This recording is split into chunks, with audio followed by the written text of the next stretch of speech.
Hello there everyone, welcome back to another Star Wars Unlimited video. This is going to be part 3 in my series of covering the Shadows of the Galaxy set release, and we have ended spoiler season to catch you guys up.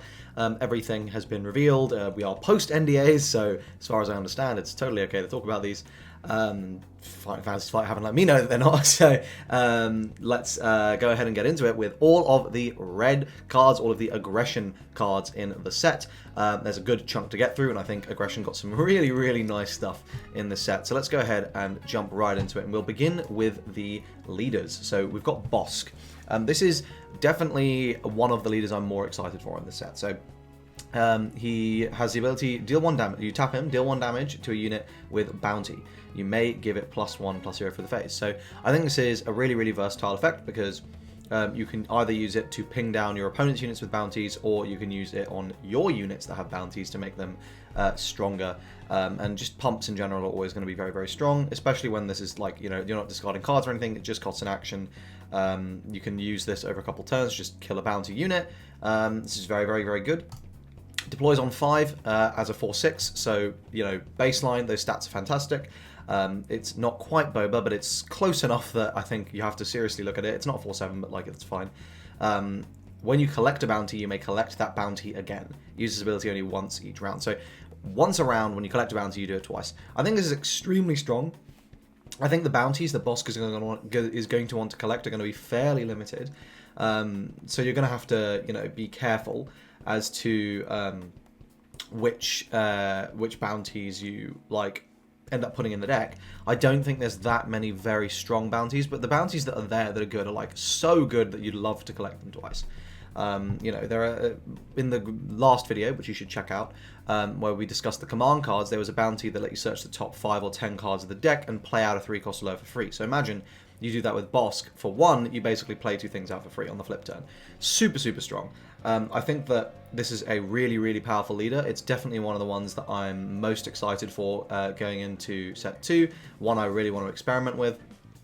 And, you know, again, really emphasizing how good aggression apologies, is looking. On to our next leader though, Kylo Ren. So this is the leader I'm most excited for in the set. I don't think it's the best leader in the set.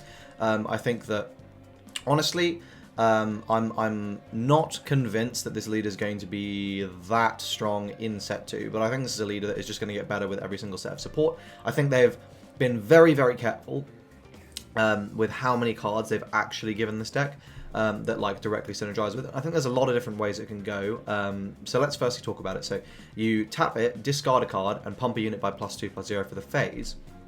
And then when you deploy him, he comes out on 4 as a 5/4 that gets -1/-0 for each card in your hand. So the idea is you empty your hand over the first couple turns of the game, deploy a 5/4, and you're just smashing face with aggro. Now, here's my hot take. I think that's how the deck's playing now. I think when we start looking at this leader in like sets 4, 5, and 6, or, you know, maybe further out depending on how long rotation is, if it's 3 years, you know, 7, 8, 9, I think the way this leader is going to end up working is you're using the leader pretty much exclusively for the front side, and you're deploying it to keep up with aggro. And I think this is going to be a deck that focuses on graveyard synergies. It's going to be a deck with loads of recursion, and I think that's where you're going to actually find the true value in this deck. That's my prediction. I actually have no idea if that's what it's going to be, but that is the way I see this going. I think that's the way it's going to be best, because fundamentally, if you're just an aggro deck that has to empty out your hand, unless you've got some really bullshit pushed cards, there is a limit to how good that's going to be. So that's why I think it's more likely we're going to go down this other route. But we'll see. Either way, this is a great leader and one I want to showcase for. Alright, next we've got Bo-Katan. This is another good leader. So this is a... the ability here is obviously hero. If you attack the Mandalorian unit this phase, deal 1 damage to a unit. This is a pretty easy condition to fulfill. Pretty much every turn from like turn 2 onwards, you're going to be able to fulfill that condition. She deploys on 6 as a 4/7, so Boba stats but not Boba cost. On attack, you may deal 1 damage to a unit. If you attacked with another Mandalorian unit this phase, you may deal 1 damage to a unit. So this is very good, right? Like, this is giving you little extra pings. You can deal with shields, and you can essentially, this is like adding 1 attack to stuff that you're like controlling with, but you're able to like be much more versatile. I think this is a really powerful ability. I think that the hero got a lot of very good cards in red this set. I think this is a good leader. I think the trait is also very relevant. Like, there's a lot of Mandalorian support in this set, and I think it'll be very interesting to see in which direction you take this. I think this is like a mid-rangey, maybe leaning on the controlling side deck, but we'll see. I think this is going to be a good leader. And finally, for red leaders, we have Han Solo completing the clean sweep of red getting just 4 really good leaders in the set. This is probably the best, and in my opinion, this might be the best leader in the set.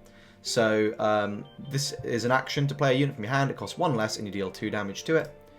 And Han Solo is a 5. It deploys on 5. He's a 3/6 with an action to play a unit from your hand. It costs 1 less and deal 2 damage to it, not once per turn. So you can start spamming out your hand. To me, I think this is again, like, I think this is fundamentally. I think if you're cheating costs, you're always going to be doing something kind of outrageous. And so I'm just insanely high on this card. Like, playing 1 ahead on curve is ridiculous. If you choose to make this green, like, now you can, and you get a resupply, or you get like any of the other ramp cards, and now you're suddenly essentially playing 2 or even 3 turns ahead of your opponent in terms of how big the things you're playing are. I think the fact that he comes out on 5 lets you have some board control against those more aggro decks. I don't think you necessarily want to play this as a rush leader. I think the most, I mean, you can, like, obviously you can, right? Like, fundamentally, if you're playing things for cheaper, you're also able to play out 1 drops for free. You're able to play out 2 drops, like, for 1, 3 drops for 2. So absolutely, I think there is, like, actually, like, I think you can go both ways. I think you can lean very much into the aggro side, or you can lean very much into that control or mid-range side. Like, I think this is an insanely versatile leader that you can build whichever way you want. I think that's going to be the big challenge when you sit down against this leader. You're not going to know which version it is. But this is insane. This is insanely strong. I think this is probably the best leader in the set. It's just crazy good. This is probably the Boba showcase, right? Like this, or maybe Jabba. But I feel like if you get one of those to showcase, you're going to be very, very happy because the leader's very good. Okay, so now we move on to the units. So here we've got Dengar. So 1-drop red villainy, 2/2. When you play an upgrade on a unit, you may deal 1 damage to that unit. So this is, the idea is to synergize here with you putting bounties on your opponent's units. Obviously, pinging down stuff with the Bosk leader. Okay, well now you're able to do 2 damage to something with a bounty. I think this could potentially be quite good. I wish it was a 2-drop, like 2/4 or something, like, just so it could hang around a bit. I feel like, I mean, I like that it's I understand the purpose though, because like a lot of the bounties cost 1, so the idea is on turn 1 you can play out Dengar, so even if you have the initiative it's fine, and then your opponent like takes initiative and you can just go cool equip, Bosk, ping, and then you're able to just trade the Dengar away, or just card clear it with Bosk. This also synergizes really well with Tarkin Town, which is insanely strong. So I'm actually very high on this card. I think there's a lot of really good synergies. Now, the extent to which you want to, like, I don't know that you'd want to go Tarkin Town, like double red with Bosk necessarily, but I think this is a very good card. Certainly, there's a really good synergy with Bosk and with Tarkin Town. So just giving you another option there. Okay, Kylo's TIE Silencer. This is kind of hilarious. This is a legendary. It's pretty much just a legendary because it's a 3/2. But, like, yeah, I mean, red having access to a 3/2 ship is massive. This is the best ship in the game at 2. It's just a fact. It also has an action if it was discarded from your hand or deck this phase to play it from your discard pile by paying its cost. So if it gets milled, you can play it out. Or, of course, the idea is it synergizes with Kylo because you discard it, bump something by 2, and then you can play this out so you're not having to lose extra hand advantage. Yeah, I don't know. I think this is super good. I think this is super, super good. And it's going to be a staple 3 of in literally every deck that is playing Aggression ability. Next, we have got Death Watch Loyalist. This is a 3-drop 3/3 with Grit and Overwhelm. This is a good card. I think, like, you know, the challenge here, right, is going to be like, yeah, it's how often are you actually getting like serious value out of it? Because 3 attack, 3 HP, like it's just going to die, right? Like everything we're playing now like has 3 attack on turns 1 and 2, so unless it's like 1-drops and stuff. So I don't know. I'm doubtful that you'll ever be getting like a very large amount of value out of this, unless you're like ECLing it in or something. And I don't know. I can think of better ECL targets. So like I feel like this is more of a limited card. Like it's fine. Yeah, Punishing One. This is another crazy one. So this is a 3-drop 3/4 in space. When an upgraded enemy unit is defeated, you may ready this unit once each round. So this is nuts, right? Like this again synergizes super well with the with the leader ability, with being able to just keep pinging down all these units with bounty, and you're slamming bounties onto them. This is Falcon stats. It's not Falcon. It's quite different to Falcon. It's probably a little worse, but Falcon's a very good card, so I don't think that like saying it's worse than Falcon is like crazy, right? Like a 3-drop 3/4 in space is great, and the fact that it gets to potentially pump out a lot of damage. There's no restrictions, so you can start upgrading this unit, or you can throw like +1 or +2 like experience tokens on it, and suddenly you're really cooking. This is going to be, I think, a staple card in decks that can play it. I think there's no reason not to play a card like this. Okay, Django Fett, another absolutely outrageously powerful card. If the card has Fett in the name, you know it's going to be broken, I think, is the takeaway from this game. So this is a 4-cost aggression villainy. So remember, it costs 4. It's a 3/6. When attacking a unit with bounty, it gains +3/+0 and overwhelm. And when it attacks and defeats a unit, draw a card. This very easily could have cost 5, and I don't think anyone would have batted an eye. I don't really know why it costs 4. It is insane, right? Like, I mean, you know, obviously I appreciate one of the issues with the boss deck is going to be you're going to be losing a lot of hand advantage to be playing all of these powerful bounties, potentially with Cad Bane as well. You're losing this hand advantage to do that. But that's where this is kind of fixing it, right? Like, okay, well, you're drawing a card with Django Fett every time you defeat a unit with it. You're doing overwhelm damage. You're basically guaranteed killing the thing. This just seems insanely strong. And of course, you just choose the bounties you want to play carefully, and like maybe you don't need to draw that many cards. Like, I don't know. I'm just very high on this card. I think it's crazy. ECLing this in could be backbreaking, right? Like, I think this is super, super good. Next, we've got Kurasantan. So this is a 5-drop red-black. 3/7. When played, if the enemy unit has a bounty, you may ready this unit. On attack, choose a ground unit. You may deal 1 damage to it for each damage on this unit. So this is really, really good. I think so a 3/7 is slightly awkward stats, but like I wish it was a 4/7. But fundamentally, it comes in ready in decks that are able to like make that happen. One of the ones that comes to mind is Java, because you can basically guarantee that, right? So if you play Java red, I don't know that you necessarily want to, but you could. Yeah, like this is going to be really good in that. Obviously, you need to have the bounty set up, but I mean, yeah, this is a good card. And the moment it has a little bit of damage on it, now it's becomes significantly better, because now you're just basically nuking something immediately. Also, it doesn't need to be the unit you're attacking, so there's a lot of versatility in that sense. So yeah, I think this is a damn good card. Next up, we have got Kylo Ren. So this is a 6-drop red, black, 6/7. These are very good stats on a 6-drop. While playing this unit, ignore his villainy aspect penalty if you control Rey. On attack, give a unit +2/+0 for the phase, and if it's a non-villainy unit, also give an experience token to it. So this is a very good effect, but I think similar to my discussion of Rey, it's a little bit awkward to get maximum value out of this card in its own deck, right? Like, yes, you're going to be playing units that don't have the villainy attribute, but like probably not that many of them, so it is a little bit awkward whether how you're going to be getting as much value out of it as you can. I'm also not convinced that you're going to want to be playing like blue with Kylo or like red with Rey, so I don't really know how good this card's going to end up being. Like, it is good. Like, fundamentally, it is a big force unit that on attack can pump stuff up crazy. So I mean, you know, like I don't know. I think there's potential here. But, yeah, we'll need to see. But it's definitely a weird one. Next up, we have got Prey Vizsla. This card's really cool. So this is a 7-drop 8/7. Which is really good stats. When played on attack, you may pay the cost of an upgrade attached to another non-vehicle unit. If you do, take control of that upgrade and attach it to this unit if able. If it can't attach, defeat it instead. So basically, on play, you're going to steal a shield or an upgrade because they cost 0. A shield or a experience. This is going to become a 9/8 or an 8/7 shielded. And then, unless your opponent has an out to it immediately, you're going to sit there and you're going to just steal stuff on the next turn. You're going to steal really good upgrades. This card is exactly as good as the upgrades you have to steal. And it comes out very late at 7. And I don't know that a when played that takes a shield is that valuable. So I'm tempering my expectations of this card. I think it is a good card. I think it's a powerful card, but we'll need to see how it ends up shaping out in actual gameplay. But I think it comes out quite late, so there's a sort of element of maybe it's not enough. Ruthlessness is a 1-cost upgrade. Attached unit gains when this unit attacks and defeats a unit, deal 2 damage to the defending player's base. And it gains +2 attack. I think this is very good.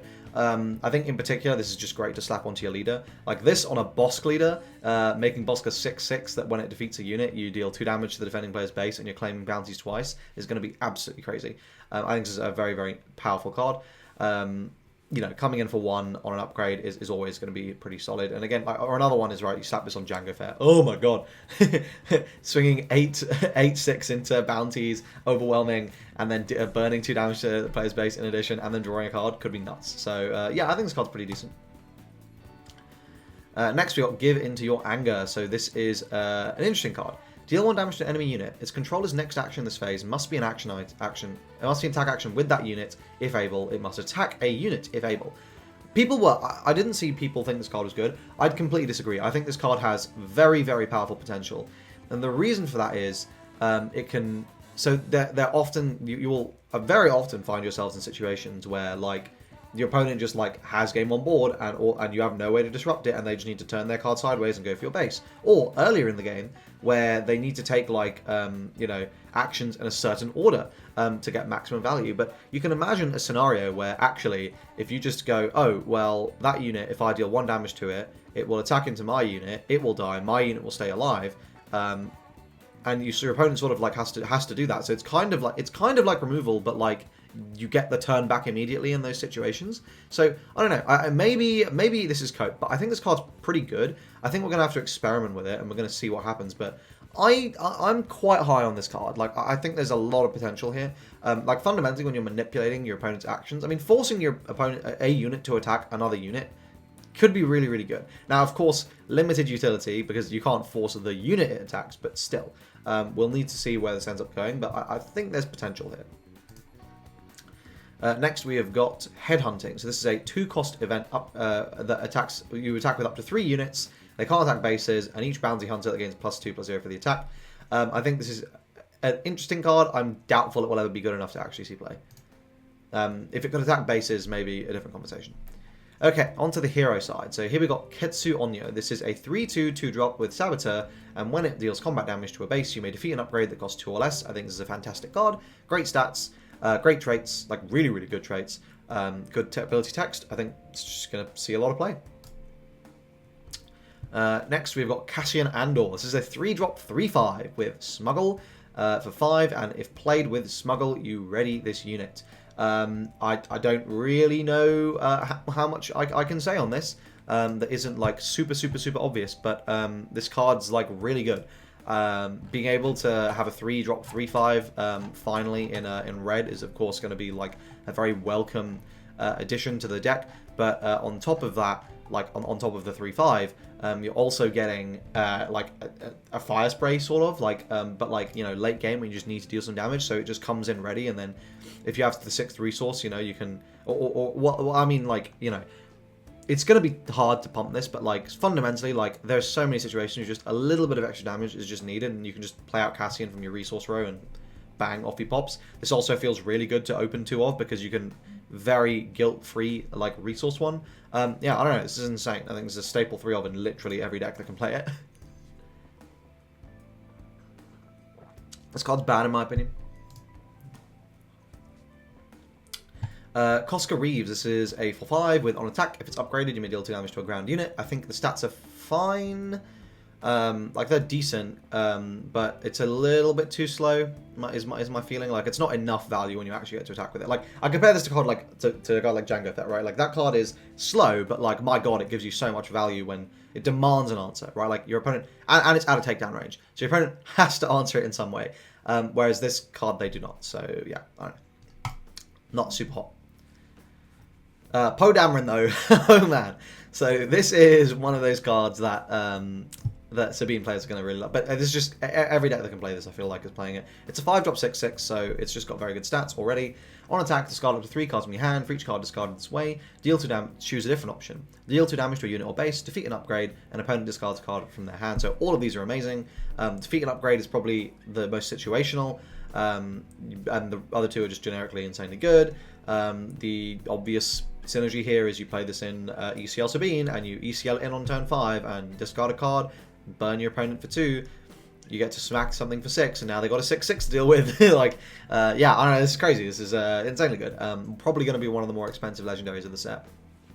I think so's the Slicer, by the way. I think if you're opening red legendaries, you're going to be pretty happy. Rekka is another crazy card. This is a 6-drop, 7/6. Overwhelm. When played, you may defeat a friendly resource. If you do, deal 5 damage to a ground unit. So the idea is you either ECL in Poe or you ECL in Rekka. This is your game ender. You deal 5 damage to something that has like 6 or 7 HP, and then you smack in and just overwhelm for like a shitload of damage. And then you just sit there and you go, well, I got a 7/6. It's like a 7/4 or 7/3 now, so yeah, good luck. And your opponent just has to deal with it. It's just a crazy card, just crazy card. So good, absolutely what's been wanted. I'm hesitant to say needed. Heroic Resolve. I like this card. So this is an upgrade that says the attached unit gains action 2, defeat Heroic Resolve in this unit, attack with this unit against +4/+0, and overwhelm for the attack, and it also gives +1/+1 when you equip it. I think this is pretty good. Now, is it as instant as Heroic Sacrifice? No, but you don't lose the unit. I don't know. I think this is in set 1. I would have absolutely played this. Now, in set 2, I'm concerned about the amount of upgrade hate. So I think like the question is going to be is this going to live long enough for you to actually get value out of that? But arguably, if you just do it immediately on the same turn, like that's sufficient value, right? Like, would you pay 3 for a +5/+0 overwhelm like surprise strike? Yeah, I think I would. It takes 2 actions is the only iffy part, but I don't know. I think this card's pretty good. I want to experiment with it. Next up, we got Cripple Authority. Draw a card. Each opponent who controls more resources than you discards a card from their hand. So this is a really interesting card. I think like aggro can actually play this like hilariously into control. I think this is like a really good sideboard tool because control is from like resource 5 is just gonna have more resources. So you just go cool. I replace. You discard, and then you have a lot of other discard tools available to you now that are going to make, I think, the control decks really struggle to deal with aggro. Control got a lot of healing, but aggro got a lot of hand destruction, so it's going to be very interesting to see which way it goes. Next up, we have got Bo-Katan Kryze. So this is a double red card. It's a 3/3 for 2. When defeated, for each player with 15 or more damage on their base, draw a card. So basically draw 2. So yeah, this is really good. Or well, it's draw 0 or draw 2, right? Like fundamentally, whenever you play this in the game, you're very happy, right? Early game, it's a crazy tempo play. Late game, it's a powerful card, and your opponent can't really kill it because you're just going to draw 2. Yeah, super strong card. Very good. Double red is eating very well, I think. Here we got Wild Rancor. There's a 6-drop, 6/8 overwhelm. When played, deal 2 damage to each other ground unit. This is massive stats. You know, overwhelm, powerful when played. I'm hesitant to say this card is as good because 6-drop double red is probably not really going to see play. But yeah, I think this is a powerful card. The Chaos of War. Deal damage to each player's base equal to the number of cards in that player's hand. This is another one that's probably going to be very good. Just more reach for decks that need it. I can see a lot of different decks playing this, primarily aggro, but honestly just having like this finisher tool to just go like, yep, burn some damage is really good. I think this is a great card, another like burn tool for aggro decks. Next we got Reckless Gunslinger. So this is a 1-drop, 2/1. When played, deal 1 damage to each base, and it smuggles in for 3. I think this is a great card. I think this will probably see some play. Like it's, you know, it's a 2/1, but it's really a 3/1 for 1, which I think we'd all play. And you can smuggle it in late game. That can just steal you the game sometimes. So yeah, I think this is good. Next up, we've got Stolen Landspeeders. This is a 3/2. When played, if you play this unit from your hand, an opponent takes control of it. Bounty, if you own this unit, play it from your discard pile for free and give an experience token to it. So there's a lot you got to kind of do for this. I think like the most obvious synergy, right, is like if you have Stolen Landspeeder plus Dengar in your opening hand in a Bosk deck, right? You play the Stolen Landspeeder, your opponent steals it, or not Dengar, I guess, or you just need Bosk, right? Like it's just Bosk. So this card's going to be great in Bosk because Bosk you just go cool, ping it down once, and then on the next turn, cool, ping it down a second time, and then right, like it's yours. Now you're going to take 3 damage for that, but you are going to be getting a 4/3 in return, which I think is pretty good. So yeah, I don't know. I think there's potential for this card. I think it's solid in the decks that are able to really take advantage of it, and those might be slightly more limited in application. Next, we've got Housecast Soldier. This is a 2/2/3 Saboteur. Seems like draft chaff to me. Miggs Mayfeld, this is an interesting one. So it's a 2/2/2. When a player discards a card from the hand, you may deal 2 damage to a unit or base. Uses ability only once each round. So obviously this is amazing Kylo synergy, but this also works well with Poe. It's when any player discards a card from their hand, so you can probably get like some really solid value out of this card. I think if you're able to use it once, that is enough value already, because that's essentially a 4/2. And I think, you know, a 2-drop 4/2 we'd probably consider playing. And a 6/2 we'd definitely play. So I think this is a good card. You know, a little awkward and like very much like answerable, but you know, depending on when you play it, like it might not be. So yeah, I think it's a good card.